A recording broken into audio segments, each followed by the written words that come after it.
So I've been listening to you guys and your feedback, and yeah, okay, I've decided to start talking on these builds more because you guys are telling me you prefer to hear my voice. I'm going to use my voice, and hopefully if you guys like it, I'll continue speaking in my builds. Let me know in the comments below if you actually want me to if there's anything I could do to improve like the audio narration towards these builds, and I will work on it in future videos. Now that's all out the way, this was literally going to be like a one video thing, but I've had to turn this into two parts for this build because yeah, this was a spur of the moment build. I thought it was going to be one part, it's going to be two parts because there's a lot to put in here, there's a lot to show you guys.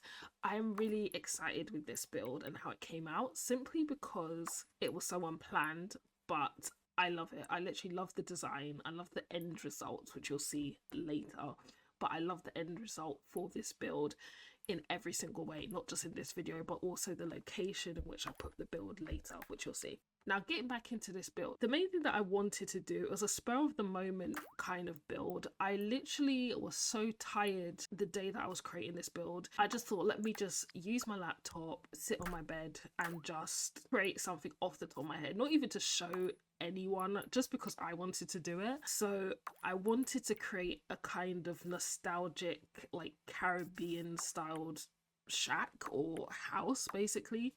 Not all the houses in the Caribbean are shacks, by the way.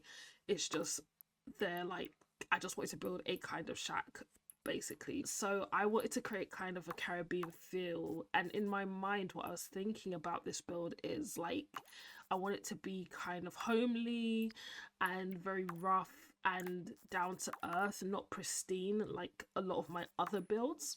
So I wanted to use, like, my main goal was to go through like all the details, all the little debug objects that are available on the Sims game, and see what I can use to kind of create this effect.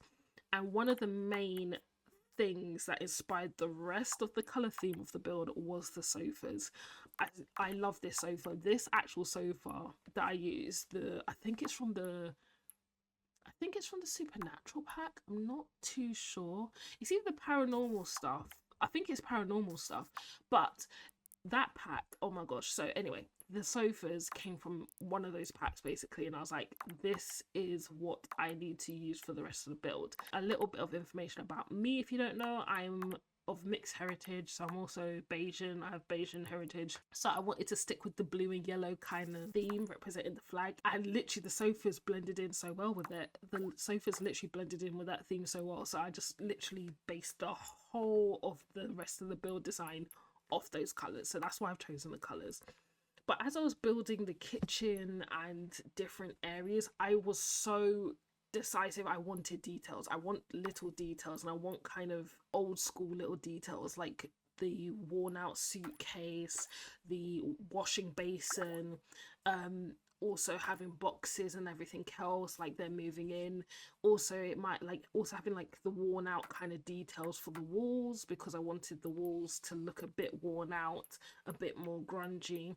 Yet again, this is not a representation of all Caribbean builds in the Caribbean. It's not.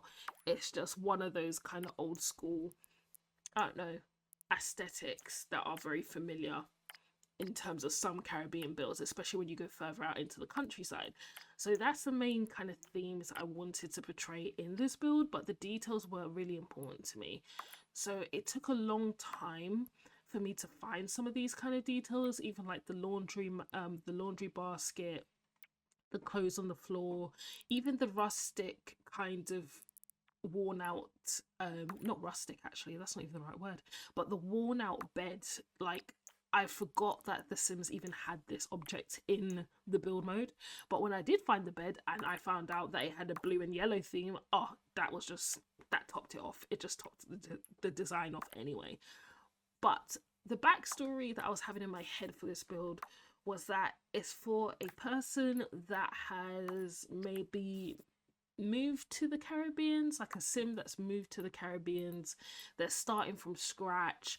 They're probably wanting to like build it. This is the storyline in my head. They probably want to build like a restaurant on the island, and they have to just start from scratch. And they literally brought everything they have in these 2 suitcases in front of the bed, and just tried to make a little home out of a square box. That's literally the idea that I had in my head.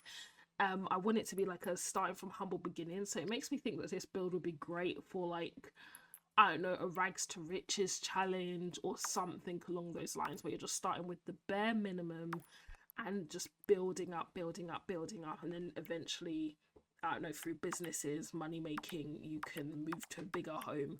But I wanted to make it very cozy, very tight quarters, bare essentials.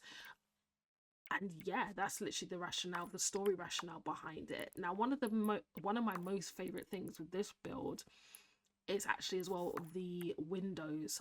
I have not used these windows in any builds before. I've not actually used them. I've never really seen a point to them. And to be honest, up to this point, I've never liked the windows. I've never liked using those windows in any of my builds. I just thought they were really But for some reason it worked with this build. And it actually gave more of a realistic kind of theme in terms of the type of windows you might see as well in the islands as well, especially in the more countryside houses and everything else, because it's not bars. You don't really have bar windows, but they do have that kind of grating. And I also thought with the windows, the light effect was brilliant as well. The light effect that the windows created on the objects was really nice as well in the build, so that just topped it off. I've just found as well that in general with my builds, I'm in an era of where I don't want my builds to look pristine and perfect. I don't want them to be just like everything's neat, everything's in order, the countertops look great, the bed is neat, the room color design is great. I don't know what it is. Right now I'm in a, I don't even know, imperfect era where I want my builds to look like they've been lived in, that a sim has actually used it or is using it. It gives a kind of cozy vibe, and that's why I'm looking at different kind of things like the clutter objects and all these kind of different aspects to add to that. But this is just like a very short description of why I've created the build and the rationale behind the build. Sorry if it's not overly, how do I put it? Sorry if it's not overly planned or overly planned out, this discussion. I'm getting used to just describing what I want to do for the builds. Let me know as well what other topics you'd like me to include when I'm actually talking about my builds. But I just literally wanted to give you an insight into this build.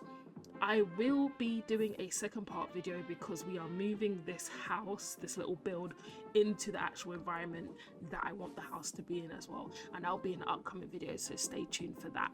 Anyway, if you got this far, thank you for watching. I will catch you in the next video, guys. Okay, bye.